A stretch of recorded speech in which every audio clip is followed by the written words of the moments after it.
The night I figured it out, I was sitting in my car in a Walgreens parking lot at 1 a.m. with the engine running and my hands in my lap, staring at a coffee cup in the cup holder that wasn't mine. I'll come back to that.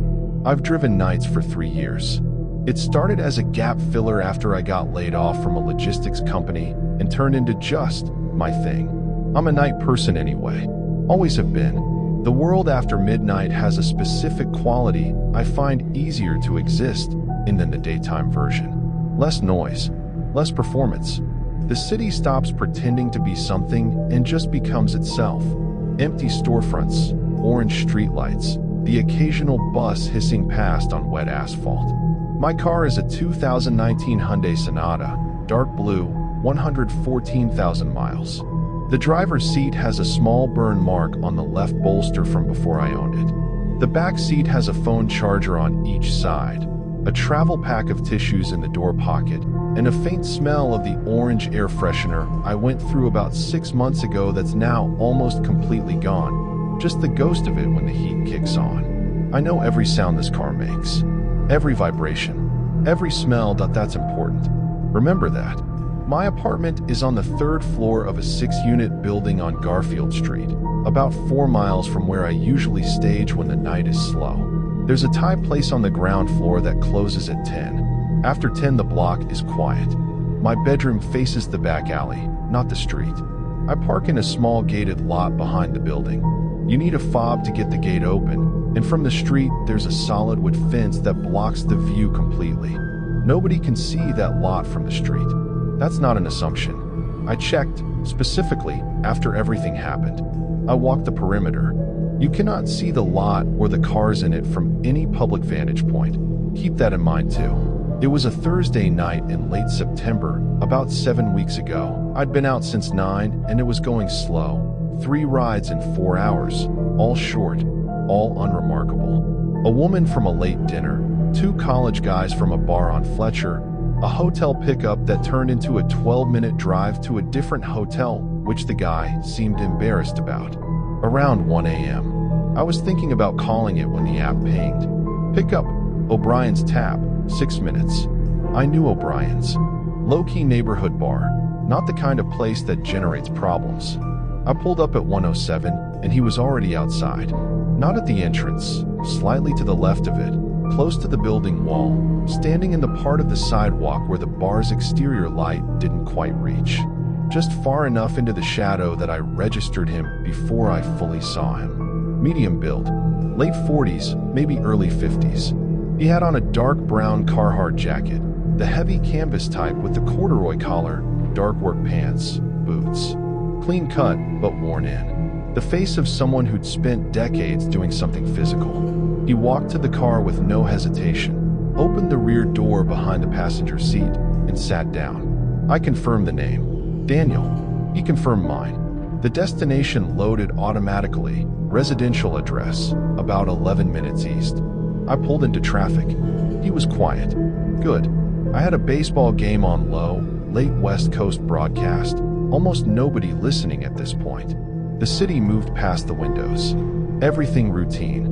He sat with his right arm across his knees and looked out at the street, and I forgot about him the way you forget about most passengers 2 minutes into a quiet ride.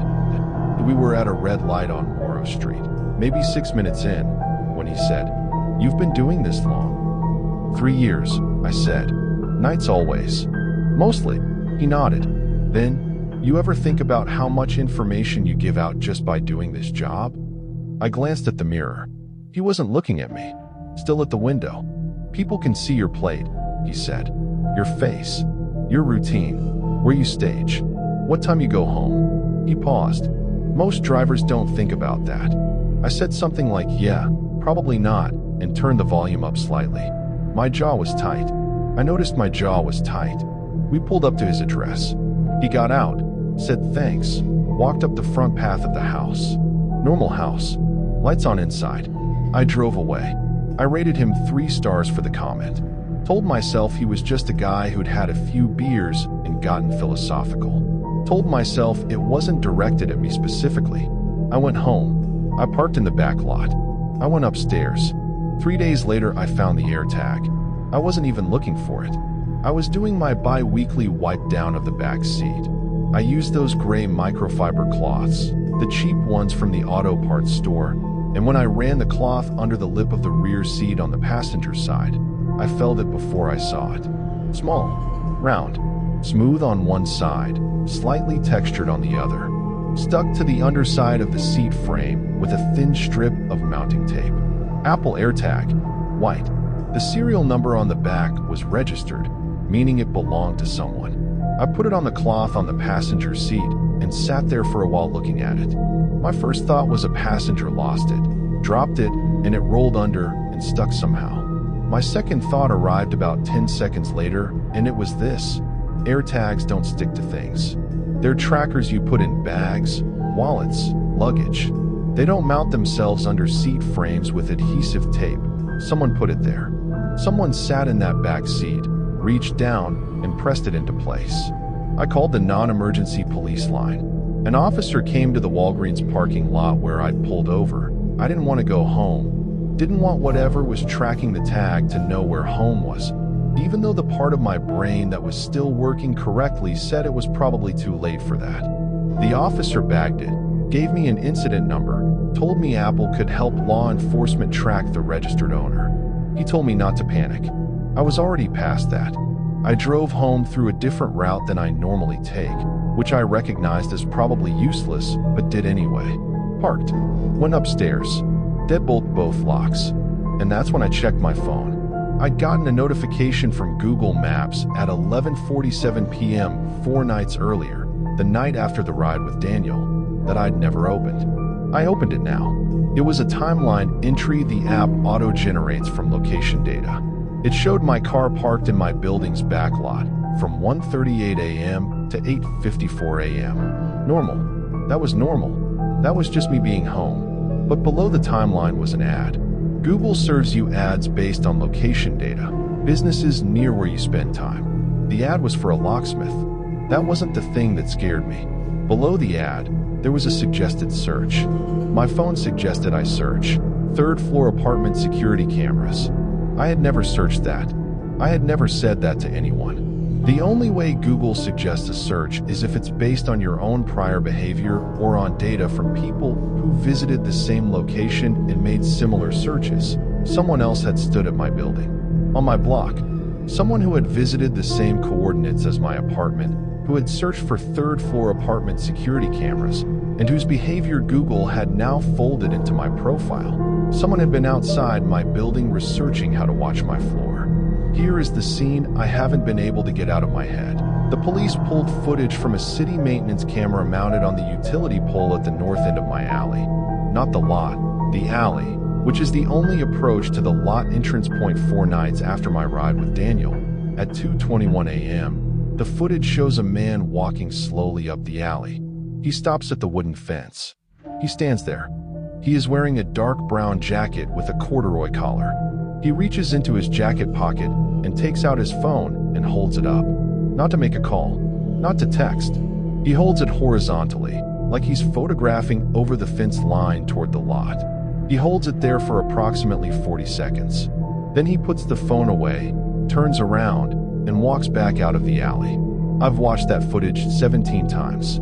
I've paused it on the moment he holds the phone up, and I've thought about what he was photographing. What was on the other side of that fence, in my lot, that he wanted a picture of? My car, parked, in the spot I always use, in the far left corner nearest the building. And the light, my bedroom light, which I leave on when I sleep because I have since I was a kid, and I live alone, and no one has ever had a reason to know that about me. He was photographing my light, my window, documenting that I was home. At 2:21 in the morning, he was standing in my alley with his phone up, cataloging me. The police identified him 6 days ago. I'm not going to use his real name. He lived 12 minutes from my apartment. He had 2 prior incidents, neither resulting in charges, involving complaints from women about being followed. The AirTag was registered to a dummy LLC. His phone records are being subpoenaed. The detective assigned to my case called me yesterday with an update. They'd recovered data from his phone. Not everything. He'd done a partial wipe, but enough. She told me he had photos. She told me the earliest photo they could recover was dated 9 weeks ago. I started driving Uber 3 years ago, and I'd had that car for 2 years. The AirTag had adhesive tape. The detective said the tape looked fresh, a few weeks old at most. But the photos went back 9 weeks, which means before the AirTag, he had another way to track me. Another method they haven't identified yet. Something that let him follow my movements for at least 2 weeks before he ever got into my car. They don't know what it was. They're still looking. I'm staying at my brother's place right now. Different part of the city. Different car. I borrowed his Civic, plates he doesn't know. Last night, I couldn't sleep, which is new for me, and I was sitting at his kitchen table at around 2 in the morning with the lights off because old habits, and I was looking out at his street. There was a car parked across from the house.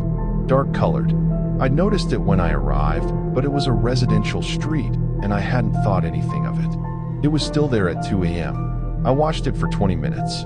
I couldn't see if anyone was inside. The street light hit the windshield at an angle that turned it into a mirror. At 2:23 a.m. the headlights came on. The car sat there with the headlights on for 30 seconds. Then it drove away slowly. No urgency. The way you drive when you're not going anywhere in particular. The way you drive when you already know how to find someone again.